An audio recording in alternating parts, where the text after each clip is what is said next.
The plane carrying prisoners suddenly exploded. Before the pilot could even react, some people were sucked out into the air. Seeing the chaos, one prisoner tried to seize the marshal's keys to unlock his handcuffs and leg irons, but he hadn't anticipated that his efforts would benefit someone else. Another person snatched the keys away, and he didn't survive.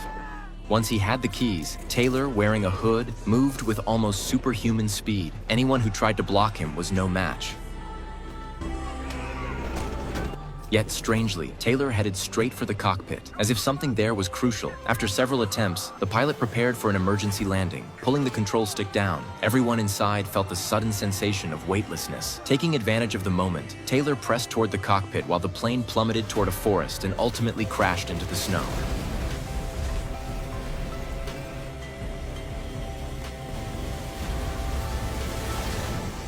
The crash site was in a small town in Alaska, sparsely populated and quiet. No serious incidents had occurred there in over 20 years. But today, Sheriff Frank received a call. The fire chief reported a vertical plume of smoke in the north, so Frank and his deputies headed to investigate. When they saw the crashed plane, Frank ordered a helicopter to land and went to check it out. At first, seeing people lying on the ground didn't alarm him, but when he picked up a pair of handcuffs, a chill ran through him. Reaching the cockpit, he found someone still alive. That person quietly whispered something to Frank.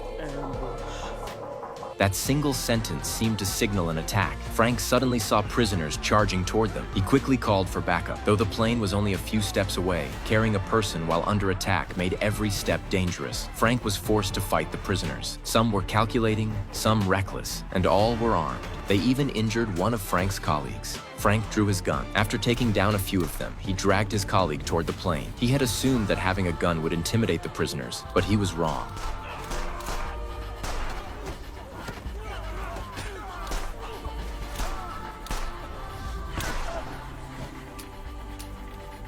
Before he knew it, his magazine was empty. Frank was forced to engage in hand-to-hand combat with a towering prisoner. Without the help of a surviving marshal, Frank might not have made it. Eventually, he got everyone back onto the plane, but some determined prisoners opened the other side door, and the scene became chaotic, like a horror movie with zombies attacking. Some prisoners had gone completely berserk. One even tried to climb onto the plane, but Frank kicked him off.